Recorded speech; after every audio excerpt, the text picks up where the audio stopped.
दोस्तों स्वागत है आपका एक बार फिर से हमारे YouTube चैनल एजुकेशन मीट में। दोस्तों आज हम बात करने वाले हैं एक कंपनी के वित्तीय विवरण यानी financial statements of A company के बारे में। दोस्तों इन्हें हम फाइनल अकाउंट्स भी कह सकते हैं। फाइनल अकाउंट और फाइनेंशियल स्टेटमेंट दोस्तों एक ही बात है। तो ज़्यादा टाइम ना वेस्ट करते हुए शुरू करते हैं दोस्तों आज की हमारी वीडियो। दोस्तों जो भी हम काम करते हैं उसका कोई ना कोई मोटिव या उद्देश्य ज़रूर होता है, ये आपको भी पता होगा। जैसे दोस्तों आपसे यदि पूछे आप क्यों पढ़ते हैं, क्या आपकी इच्छा होती है इसलिए पढ़ते हैं?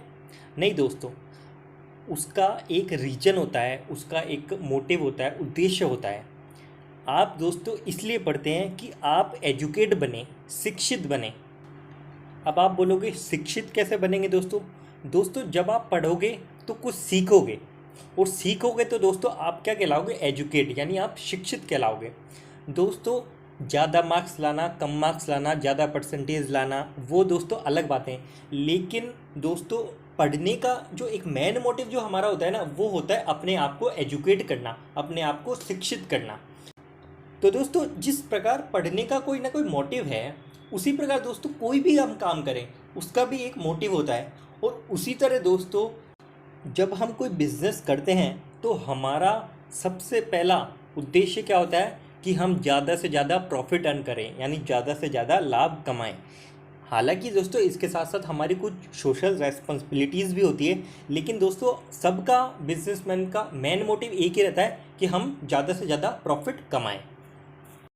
अब दोस्तों मान लो आपकी एक कंपनी चल रही है और मैं एक इन्वेस्टर हूँ और मैं आपकी कंपनी में पैसा लगाना चाहता हूँ। तो दोस्तों मुझे कैसे पता चलेगा कि आपकी कंपनी की कंडीशन क्या है, आपकी कंपनी क्या कमा रही है इन दिनों, आपकी कंपनी ने पिछले फाइनेंशियल ईयर में कितना प्रॉफिट अर्न किया, और आपकी कंपनी की फाइनेंशियल कंडीशन क्या है इस समय? दोस्तों ये सारी बातें मेरे को कैसे पता चलेगी? जब तक आप अपनी कंपनी के फाइनेंशियल स्टेटमेंट्स तैयार नहीं करोगे तब तक दोस्तों मुझे यानी एक इन्वेस्टर को दोस्तों आपके कंपनी की कंडीशन पता नहीं लग पाएगी। तो इसीलिए दोस्तों एक कंपनी अपने फाइनेंशियल स्टेटमेंट्स तैयार करती है, ताकि जो भी लोग हैं बाहर के हो, चाहे कंपनी के अंदर के हो, बाहर के इन्वेस्टर हो, गवर्नमेंट हो, सबको दोस्तों आपकी कंडीशन पता चले। आपकी कंडीशन पता चलेगी जब तो मैं आपकी कंपनी में पैसा लगाऊंगा, ऐसे थोड़ी लगा दूंगा।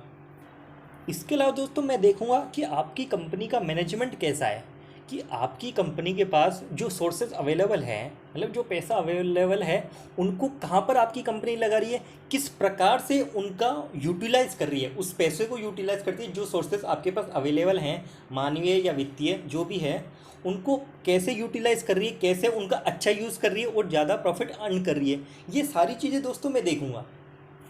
तो इसके लिए दोस्तों कंपनी को अपने फाइनेंशियल अकाउंट तैयार करने ज़रूरी है।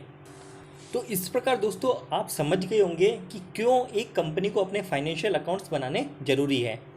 इन्हीं फाइनेंशियल अकाउंट्स के द्वारा दोस्तों कंपनी अपने लाभ बताती है, और इसके अलावा अपनी स्थिति, मतलब कंपनी के पास कितनी संपत्तियां हैं, कितने दायित्व हैं, ये सभी चीज़ें दोस्तों फाइनेंशियल अकाउंट के द्वारा बनाए जाते हैं, जो कि दोस्तों नॉर्मली बनाया जाता है वर्ष के अंत में।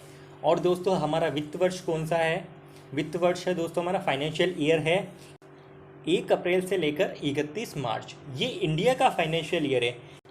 ये ईयर दोस्तों जैसे अलग कंट्री में जाओगे तो अलग भी हो सकता है, कोई ज़रूरी नहीं है कि पूरे दुनिया में यही फाइनेंशियल ईयर है।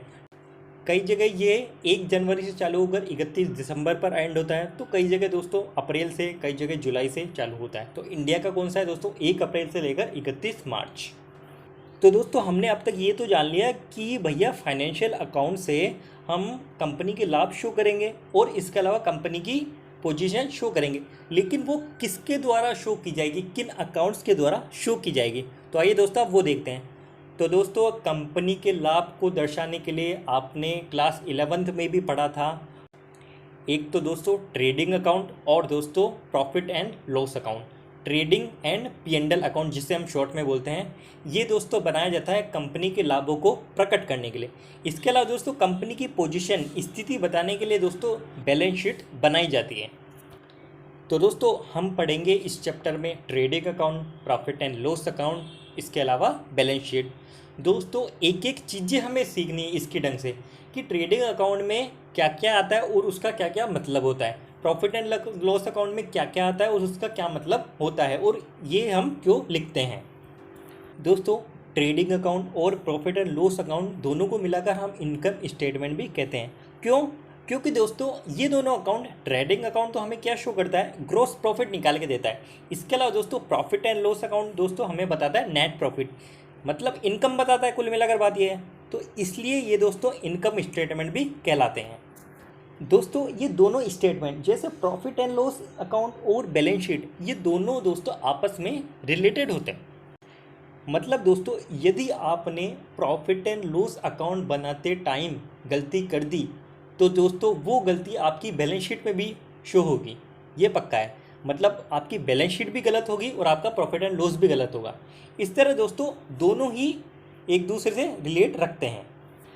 जैसे एग्जाम्पल के लिए मान लीजिए दोस्तों आपके पास एक मशीनरी है, आपको उस मशीन पर डेप्रिसिएशन लगाना था, लेकिन आपने वो डेप्रिसिएशन नहीं लगाया और आपने बैलेंस शीट में बिना डेप्रिसिएशन लगाए ही आपकी मशीनरी शो कर दी।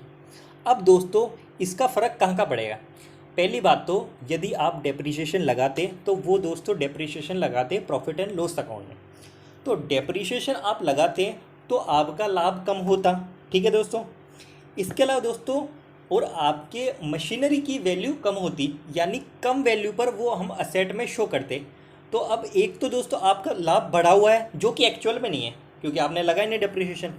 इसके अलावा दोस्तों आपके असेट की वैल्यू बढ़ी हुई है जो कि एक्चुअल में नहीं है क्योंकि आपने डेप्रिसिएशन नहीं लगाया और ज़्यादा वैल्यू पर आपने लिख रखा है। तो यदि आप एक में गलती करोगे, जैसे आपने डेप्रिसिएशन लगाने में गलती कर दी यानी प्रॉफिट एंड लॉस अकाउंट में वो गलती हो गई, तो वही गलती दोस्तों वहाँ बैलेंस शीट में भी शो हो जाएगी। तो इस तरह दोस्तों ये दोनों कनेक्टेड रहते हैं आपस में। इसी चीज़ को दोस्तों आप क्या बोलते हो, मैचिंग प्रिंसिपल यानी मिलान का सिद्धांत। दोस्तों मुझे पता है आपने ज़रूर पढ़ा होगा लास्ट क्लास में, यानी 11th क्लास में आपने ये ज़रूर पढ़ा होगा मैचिंग कंसेप्ट। तो वही चीज़ दोस्तों यहाँ भी है, हमें दोस्तों इस मैचिंग प्रिंसिपल का पालन करते हुए अकाउंट्स तैयार करने होते हैं, वरना दोस्तों गड़बड़ा सकते हैं। तो मैचिंग प्रिंसिपल दोस्तों बेसिकली क्या क्या बताता है?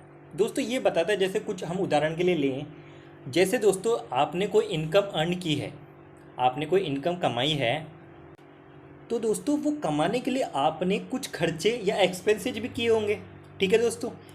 तो यदि आप अपनी इनकम को शो कर रहे हो ना, तो दोस्तों आपको उन खर्चों को भी शो करना पड़ेगा जो कि आपने इनकम कमाने के लिए खर्च किए हैं। इसी तरह दोस्तों यदि आपको कोई इनकम पहले ही हो गई, मतलब आपने कोई खर्चा नहीं किया लेकिन आपको इनकम हो चुकी और आपको खर्चा अगले साल होगा, उसका आपका जो खर्चा होगा वो अगले साल होगा, तो दोस्तों वो क्या है, वो दोस्तों आपकी रेस्पॉन्सिबिलिटी है, दायित्व है। जो एक्स्ट्रा पैसा आ गया ना, एडवांस पैसा आ गया ना, आपका एडवांस इनकम जो हो गई, वो दोस्तों आपकी रेस्पॉन्सिबिलिटी है। और दोस्तों इसीलिए वो हम बैलेंस शीट के लायबिलिटी साइड में इनकम रिसीव्ड इन एडवांस के नाम से लिखेंगे। और फिर दोस्तों जब नेक्स्ट ईयर आने पर हम ये एक्सपेंसेज कर देंगे तो हम उसको प्रॉफिट एंड लॉस अकाउंट में क्रेडिट कर देंगे कि हाँ भाई अब हमारी एक्चुअल इनकम ये हो चुकी है। तो इस तरह दोस्तों कहने का मतलब, मेरा समझाने का मतलब ये था कि दोनों यानी प्रॉफिट एंड लॉस अकाउंट और बैलेंस शीट दोनों आपस में कनेक्टेड होते हैं। एक में गलती करोगे तो दूसरे में गलती होएगी, ये मेरा कहने का मतलब था। तो आज की वीडियो में बस दोस्तों इतना ही। आज मेरे को केवल इसका इंट्रोडक्शन देना था आपको कि आप समझे कि फाइनेंशियल अकाउंट्स क्या होते हैं, क्यों इनको बनाने की नीड होती है और दोस्तों फाइनेंशियल अकाउंट्स में क्या क्या शामिल है। कल से दोस्तों हम जाएंगे ट्रेडिंग अकाउंट पे कि ट्रेडिंग अकाउंट कैसे बनाया जाता है और फिर उसके आगे बढ़ेंगे। तो आज के वीडियो में दोस्तों बस इतना ही। वीडियो यदि पसंद आए तो वीडियो को लाइक करें, वरना डिसलाइक करें। चैनल को सब्सक्राइब करें और शेयर भी करें। धन्यवाद।